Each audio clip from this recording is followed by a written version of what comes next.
Sage Forsaken here, and today we're looking at the final faction. We're going to be looking at Ruck, which is our heavy weapons expert. That means that we're going to be doing a few things in this video.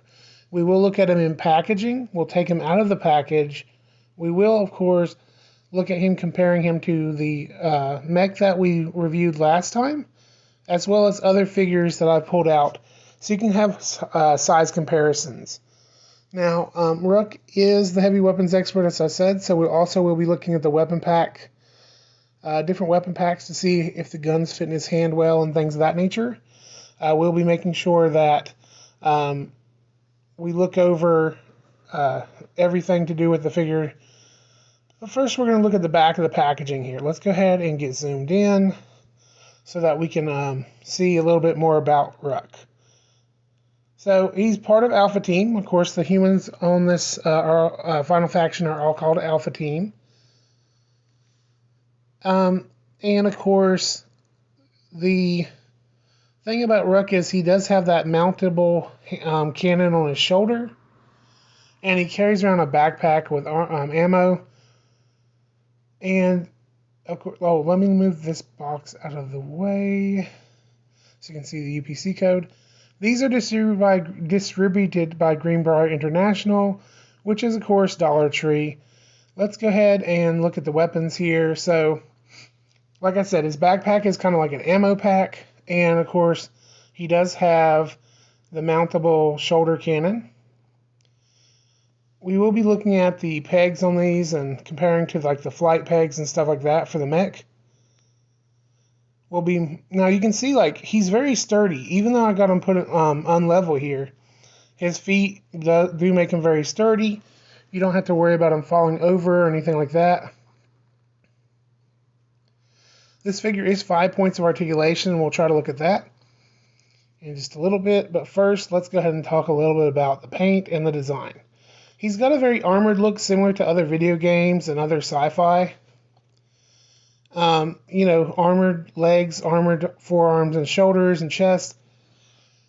And of course, what's really cool is the color of the plastic does go through all the way to the back of the figure so that he doesn't look like he's not painted well, because like some figures in other lines, they paint the front and not the back. The paint on the front, though, does give a little bit of dry brushing for metallics to kind of make it look more like armor. And that is not carried through to the back, but it is at least green still. You know, it's not like it's a gray figure on the back, like some cheap lines. This is a budget line. It's only $1 a piece, but they really paid attention when they were making it. So as you can see here, he does have like an eye cover over one eye.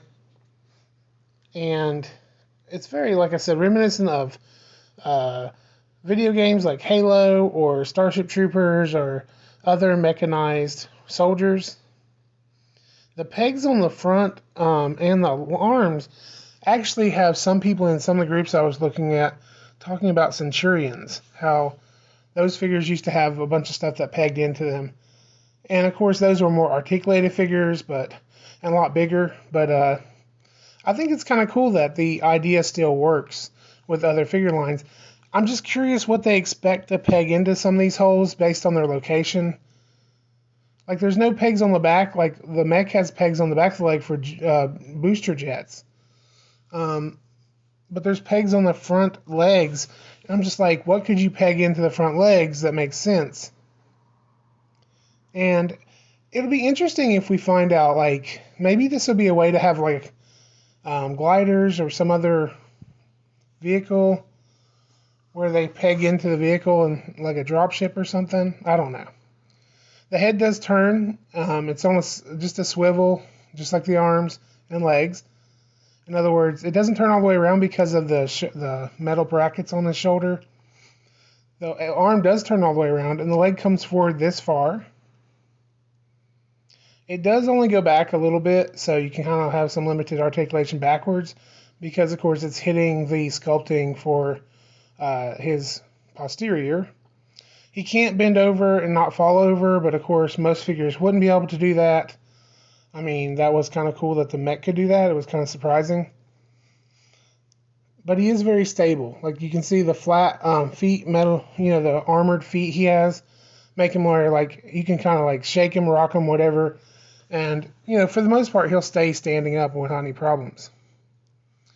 Now the backpack pegs right in.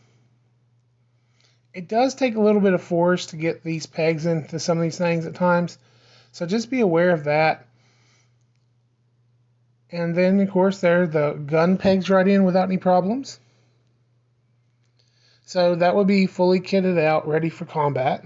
Now, I suggest, of course, buying a weapon pack if you're going to get this figure, because he doesn't come with a handgun or anything like that. The ACRM, mech, does stand taller than him, but that makes sense. It's going to be fighting brutes hands-on and stuff like that. And it isn't a robot, it's not human.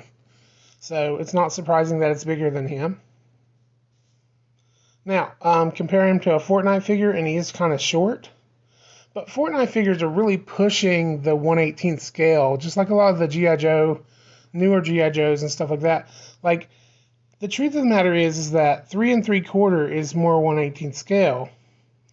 But most of the figure lines have gone to 4-inch figures. Now, the good thing about these figures being shorter is that using them with older fighter jets and stuff like that, they're going to fit in the cockpit better and things of that nature. Now, if you put him next to Bombshell here, the G.I. Joe, you can see he's about the right scale for her, and his head is sculpted in a similar scale. So, if you were looking to customizing with that era G.I. Joe, not the newest one. The newer ones probably be okay. They'd just be a little short for the new ones. But the, that era G.I. Joe or older, probably would work fine.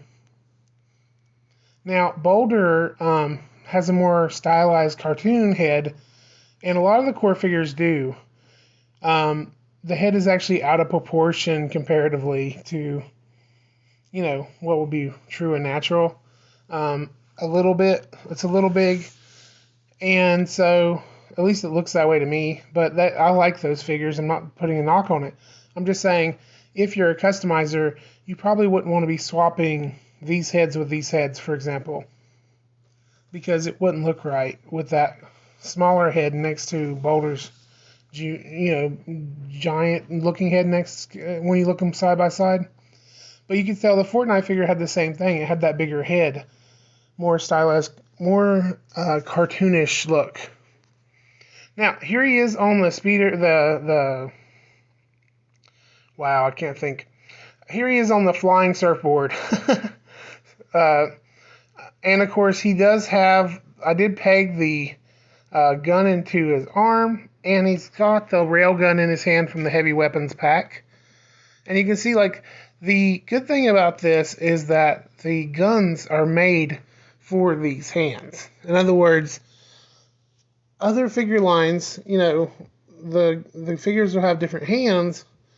These all pretty much have a very similar shape. So, like, basically, his trigger finger goes right into the trigger guard on the heavy weapons without any problems, so that it's very stable in his hand. You don't have to worry about it just falling out unless you hit it from the side or something. And here it is close up. You can see the figure actually looks like it's on the trigger. The thumb has come around behind the peg, holding the weapon in place. And even though it's barely resting on his shoulder, it's not going to fall out very easily if you take it from the top or bottom. If you hit it from the side, it could pop out because, of course, that's the way it could come out easily. But it is a well-designed grip for the gun. Very well thought out, well designed. And it's kind of cool, like, as the heavy weapons specialist, he has that eyepiece on that eye, so when they were thinking about the heavy weapons, they put the scope on the other side, so it would look like, he could look through the scope with his regular human eye. And not with whatever scanner he has over that other eye. So it would be interesting to know what that scanner is. Now, putting in other weapons, same thing. Like, it's very sturdy. They go in there very well. There are a few weapons that don't fit as well. Like, we'll look at that in just a minute. But like I said, you can put the gun in his hand, either hand. It works on both hands just fine. And, you know, you can move the gun that's pegged into his arm or to the other side. You can see the gun staying in there good and tight. He's not falling over, and of course he can be on the little sled, flying sled, whatever you want to call it.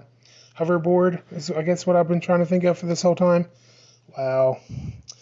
I did check to see if the night vision goggles would sit on his head, and they do, but they do feel fairly loose.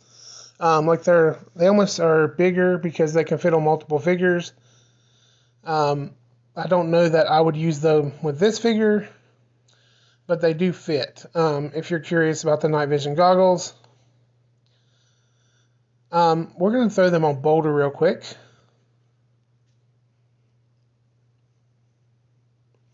And you can see here the night vision goggles also fit on Boulder. So maybe if you had multiple boulders and you didn't want to, you wanted to have kind of like a squad or something, you could either, you know, put some poster tack or glue or something in there to hold that on there so that that would stay on Boulder's head. Let's look at some other accessories. So I moved his backpack to his arm peg so that it would look like the ammo is for the minigun instead of for his back, his shoulder weapon. I also put the pistol in his hand, which is staying in there really good.